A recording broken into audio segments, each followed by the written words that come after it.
La terapeuta, una obra de teatro sobre memoria, sobre los fantasmas que todavía nos pueblan, sobre los años de la violencia política, que cada quien los vivió ahí donde le tocó. La terapeuta es una obra escrita y dirigida por Gabriela Yepes, que se está presentando en el Festival Sala de Parto y que trata sobre este tema que en El Arriero se ha tratado muchas veces. Esta vez no vamos a hablar de un libro, vamos a hablar de una obra de teatro. Gabriela, un gusto. ¿Cómo estás, Javier? Gracias. Gabriela, tú eres directora de cine. Así Sí. te conocía yo, Sí. he visto Danzac. Ah, Hemos hablado acá alguna vez con Dora Sales, que es una investigadora sobre tu documental. No te conocía, pero me llamó la atención este desplazamiento, digamos, al teatro. Y esa es mi primera pregunta. Ajá. ¿Cómo así diste este salto? creo que por una crisis personal. Yo había hecho una maestría en dirección de cine en Estados Unidos y volví en el 2010 con una deuda con una deuda grande y sin muchas ganas de hacer cine. Estaba como medio decepcionada, muy cansada, había filmado mucho y estaba harta un poco del cine. Estuve como un par de años en el limbo, literal, enseñando, no filmaba nada, no escribía nada, nada me salía, estaba como en un bloqueo. Y entré a hacer, algo que me faltaba era aprender a dirigir mejor a los actores. Sentía que me faltaba. Entonces, como acá no hay dónde aprender a dirigir actores, me metí a estudiar actuación. Yo tenía 36, 37 años. Y me aceptó Roberto Ángeles. Y empecé un entrenamiento actoral que descubrí que me encantaba. Yo no había actuado nunca de manera profesional. Entonces empecé a aprender a actuar y me enganché. Y me enganché, y me enganché, y me enganché, y no paré 7 años. Lo que yo pensé que iba a ser un teatro, taller de verano, se convirtió en una chamba de 7 años. Y ese enganche te lleva a escribir esta obra. Sí. Digamos, bueno, o ahí es donde has llegado, digamos, Ahí llegué, con este enganche. Más o menos, ¿no? sí. ¿Por qué entrarle a este tema? Yo lo he dicho sobre qué trata la obra. ¿La cuento? Puedes contarla, depende, no sé qué cosa digan. Acá tenemos público además hoy día. No, pero ¿por qué? ¿Por qué volver sobre el tema o ir al tema de la violencia o de los actores de la violencia? Creo que es un tema que siempre me interesó. El conflicto armado interno siempre ha estado, o directa o indirectamente, creo que por una cuestión generacional, porque mi infancia y mi adolescencia de alguna manera estuvieron marcados directa o indirectamente. Algo siempre pasó, o con mi familia, o con amigos de mis papás, o con algún familiar un poco lejano, pero siempre como entraba, y obviamente los apagones, las desapariciones, siempre afecta. Mi padre es intelectual, profesor universitario, no había manera en que eso no nos toque, mi mamá también. Eso de un lado. Y de otro lado se abrió un taller que se llamó el Taller de Teatro y Memoria, Dramaturgia de la Memoria, que nos trajo un montón de profesores increíbles de España, Argentina, México, Colombia, y empezaron a trabajar el tema de memoria con un grupo de más o menos 24 dramaturgos. Entonces, de pronto, teníamos un arsenal teórico y una posibilidad de trabajar textos, no solamente yo, sino literalmente 24 personas interesadas en estos temas, y ver cómo se podía tocar una narrativa que ya estaba más o menos establecida en el debate público, pero con otra entrada, otros puntos de vista, otros personajes, ir más allá de la narrativa que ya existe, ¿me entiendes? Claro, tú en el conversatorio que hubo después del estreno de la obra, ¿no? Que yo estaba el sábado, si no me equivoco. Sí, claro. Tú decías eso, ¿no? O sea, está el informe final de la Comisión de la Verdad, Sí. ahí hay es una versión, digamos, hay un discurso, no sé si decir oficial, aunque es del Estado peruano, pero el Estado no lo ha asumido. Claro. Pero ahí hay un discurso, ¿no? Sí. Y hay otros también discursos que vienen de antes, de la época de Fujimori. Sí. Pero tú dices, bueno, miremos otros, enfoquemos ahí donde no se quiere mirar, o contemos la historia de otra manera. Eso es un poco lo que tú haces, desde la vida más cotidiana, digamos. Eso fue lo que propuso el curso, y yo me ubico debajo de esa como esa sombrilla, umbrella, que le dicen, esta sombrilla grande, ¿no? ¿Qué otras historias hay que no se han contado? ¿Qué otros personajes hay que no se han contado? Por ejemplo, suelto algunos nombres, algunas ideas, ¿no? Por ejemplo, habían historias. ¿Cuáles son las historias de los policías? ¿Cuáles son las historias de los familiares de? los familiares, no los militares, los familiares que estuvieron involucrados en el conflicto armado interno. ¿Cuáles son las historias de, no sé, los soldados lisiados incluso, los que militaron y luego se arrepintieron? O de la gente que estuvo en prisión injustamente, o de la gente que estuvo en prisión por algo que fue encontrado, eran culpables y luego ahora, ¿qué hacen?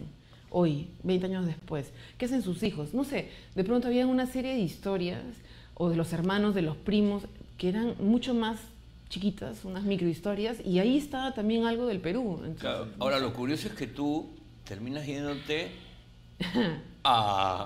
en la historia, eso sí lo puedo contar, ¿no? Sí. Es la base naval, o sea, te fuiste ahí donde estaban los principales actores, por lo menos de un lado, del conflicto. Sí. Los líderes de Sendero Luminoso y el MRTA, digamos, ¿no? Esto surge de una anécdota que yo escuché en una reunión y me pareció interesante la yuxtaposición de la filosofía oriental, el yoga, etcétera, que busca la paz interior, la calma, lo que quieras, y los líderes justamente históricos de Sendero y el MRTA. La terapeuta cuenta la historia, como para que la gente lo sepa. Se pueden estar perdidos, sí, diciendo de qué están hablando. Estamos hablando de una obra de teatro que se llama La terapeuta, que cuenta la historia de una mujer de aproximadamente 40 años, es una abogada, experta en derechos humanos, que un día llega a la casa de su padre, una madrugada, a contarle una historia. La historia que le cuenta es que un tiempo atrás, 3 años antes, ella dictó un taller de yoga a 5 líderes históricos de Sendero Luminoso y el MRTA. 2 de esos alumnos fueron Víctor Polay Campos y Abimael Guzmán. Entonces, en el transcurso de esa noche o de ese relato, ella recuerda lo que hizo en el taller, pero también recuerda cosas que vivió de niña, que vivió de adolescente y que tuvo que enfrentar de adulta. Y eventualmente la resolución del taller, qué le sucede, y en el transcurso de la obra descubrimos quién es ella, por qué está ahí y por qué se lo está contando todo eso, por qué le está contando todo eso a su padre. Eso es lo que yo pensaba cuando veía la obra, porque claro, digamos que en los años 80, cuando empezó el conflicto, yo tenía 15 años y mi relación con la violencia puede ser diferente a la tuya, que creo que tienes 10 años menos, más o menos, porque claro, el reclamo al padre, en los que estábamos en la universidad en esa época, o entramos a la universidad, es menor, ¿no? Porque tú ya eres adulto, vivíamos ahí, gente que uno conocía y que estudiaba con uno podía estar en Sendero Luminoso o en el MRTA, pero claro, desde la terapeuta, que es alguien que generacionalmente es más bien de tu generación, sí, es como algo así como, ¿por qué no nos cuidaste? ¿Por qué no nos cuidaron más? O esa desprotección que sentían los más jóvenes o los más chicos en la época de la violencia, de alguna manera es también un reclamo al padre. No sé, porque esa fue mi sensación. Yo dije, esta es una historia de un grupo generacional que no es el mío. Yeah. Eso fue lo que sentí cuando vi la obra, pero dije, y veí este reclamo, ¿no? O sea, ¿a quién le reclama uno cuando es chico y hay un apagón? Pues ¿no? A su viejo, supongo, ¿no? Esa es una lectura, mira, la del reclamo al papá, porque más bien lo que yo sentí cuando me la escribía era que estaba escribiendo la historia que no se ha escrito mucho en el teatro peruano, que es la historia entre las mujeres y sus padres. O sea, esta historia que se ha escrito N veces del hijo que le reclama al padre, Vargas Llosa, claro, por ejemplo, por decir uno de los tantos ejemplos. Yo estaba buscando cuáles son las historias de mujeres y sus padres, no de sus madres, sino de sus padres. Entonces no había mucho. Y conforme fui escribiendo, hay cosas biográficas mías, pero también hay cosas de otras mujeres de mi generación y de su desencuentro con sus padres. Entonces sentí que había algo ahí y conforme más fui avanzando en el proceso de escritura, más feedback recibía de chicas de mi generación. Entonces decía, acá hay algo, acá hay una fibra que no se ha tocado, de lo que no hemos hablado. Y que expresa además un momento, ¿no? Sí, porque ha cambiado mucho, sí, creo yo, no sé, me parece. Creo que no era, o al menos el impulso no era, ¿por qué no me protegiste, papá? Sino, ¿qué pasa si esta mujer tuvo un padre que ahora es un hombre de derecha, muy conservador, que ganó, es del bando de los que ganó la guerra, ganó, ¿no? En los 90, 2000, y ella no. Entonces, ¿qué pasaría si tienes un padre así? Es un juego de ficción, ¿no? De imaginación. Tienes un padre así y al que nunca le has contado lo que hiciste, porque es un secreto. porque nadie no se debe saber por N motivos. Entonces de pronto un día llegas, el padre está enfermo y tú le cuentas. Llega la hora de las confesiones, digamos. Ajá, y es un padre que está al otro lado de la línea. Y algo que sí averigüé un poco en mi investigación era que había mucha continuidad, por ejemplo, entre los empresarios que habían sufrido ataques del MRTA, secuestros, extorsiones, etcétera, en los 80s, en la segunda parte de los 80s y en los 90s.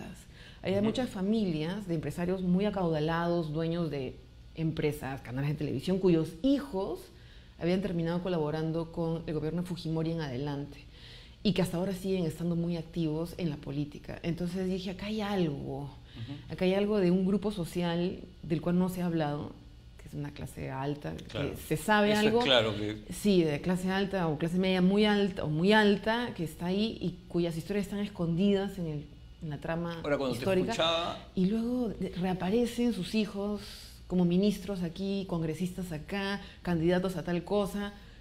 Y son los hijos, y están ahí, si te pones a investigar, claro, existe continuidad. Pero en el caso de tu personaje es más bien alguien que está... ¿Qué pasa si es que al otro lado? hay una ruptura? Me has hecho acordar porque... No sé, pero nada, es un ejercicio de imaginación, ¿no? Yo soy parte del movimiento de derechos humanos también, y hay varios hijos de militares y de policías que son abogados de derechos humanos.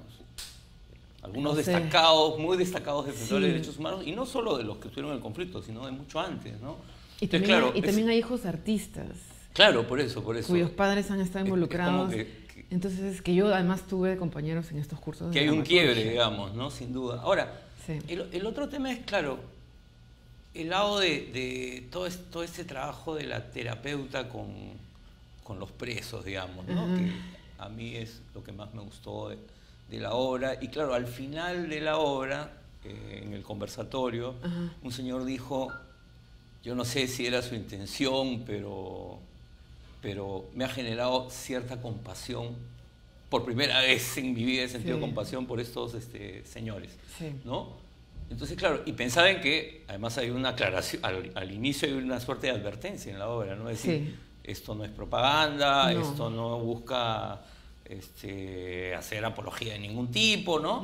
Eso se entiende, además el mensaje es claro, pero ¿por qué cuesta tanto ver a los líderes de Sendero Luminoso, del MRTA o a cualquiera que participó ahí como una persona más?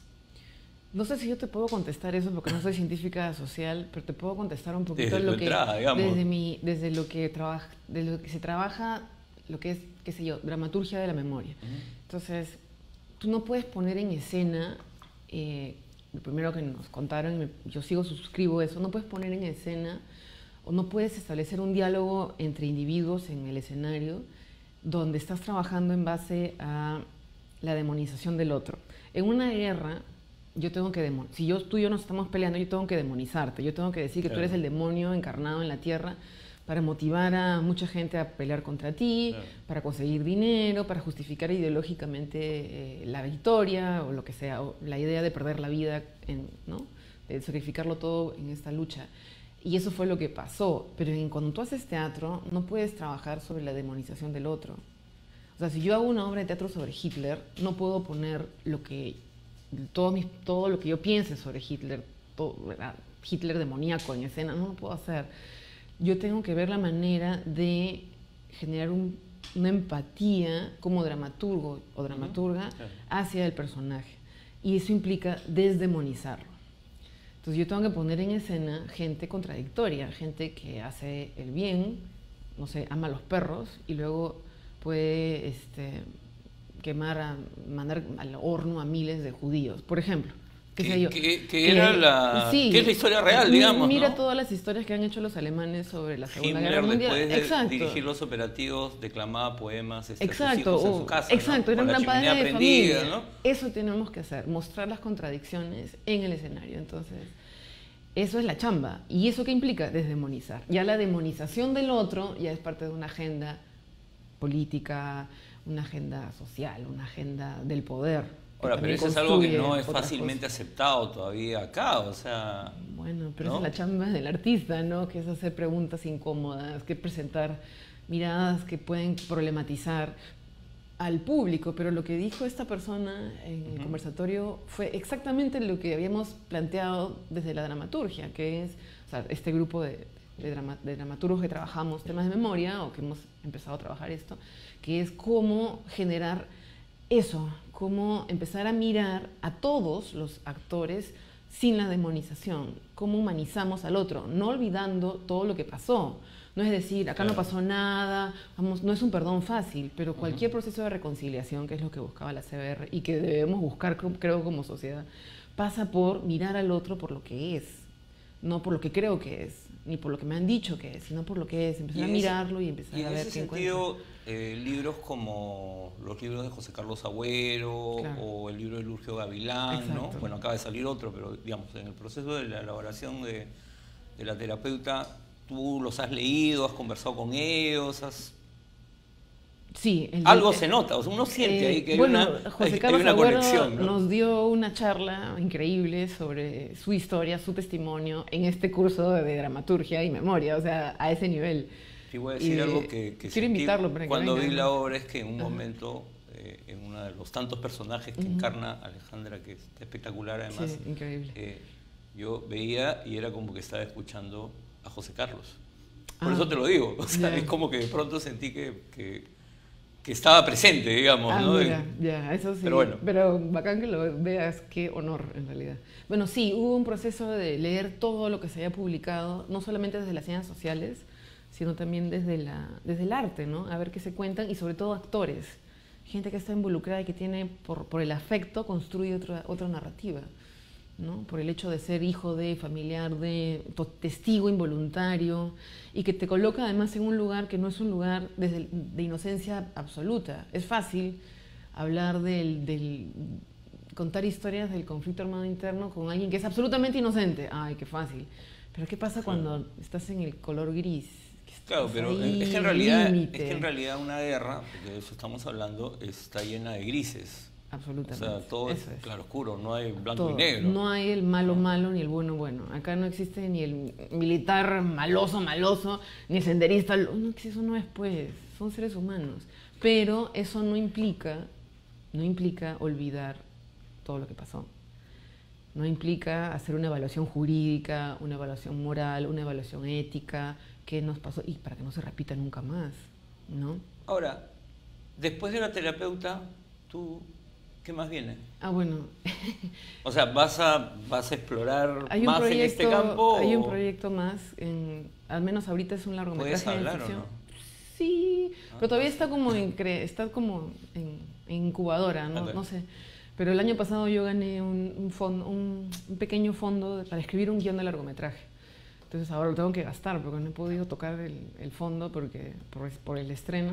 Pero sí, tengo un proyecto de largometraje que también está situado en los 90s, pero en hoy. O sea, lo que sí me he dado cuenta es que creo que es importante volver al atrás, o sea, volver al ayer, porque hoy faltan respuestas. O sea, la respuesta a ciertas preguntas y problemas del hoy están en el ayer, no están en el hoy. Entonces hay cosas que yo tengo que resolver hoy, en mi presente, y para lo cual tengo que hacer memoria. Entonces, este proyecto que estoy haciendo... ¿Y hasta dónde? Esa es mi pregunta. O sea, ¿hasta dónde escarbamos en la memoria? Porque, hasta que encuentres algo que te sirva. Tampoco podemos escarbar eternamente. No, pero siempre hay una urgencia hoy. Eso es algo que también trabajamos desde la dramaturgia de la memoria, que es tú necesitas irte al ayer porque hoy te faltan respuestas. Y las respuestas ya las vivió alguien más y hay que recordarlas. Hay algo que nuestros muertos nos dicen, hay algo que nuestros recuerdos, nuestros antepasados, nuestras abuelas, abuelos saben y que ya transitamos. Van más allá del conflicto armado interno, tiene que ver con mucho más. Todos estos problemas que Perú carga eternamente. Sí. Gabriela, lo último. Okay. ¿Dónde, cuándo, a qué hora pueden ver la terapeuta? Para todos los amigos de El Arriero.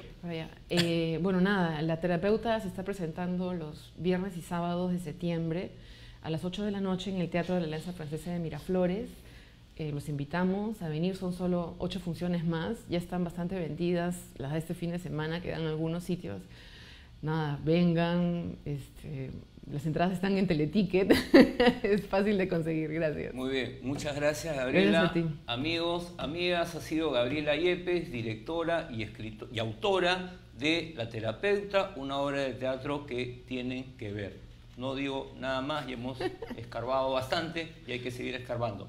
Nos vemos en un instante con una conversación con Ernesto Calvo, politólogo argentino que está en Lima, y vamos a hablar también sobre las palabras y cómo las palabras en la política son determinantes. Nos vemos.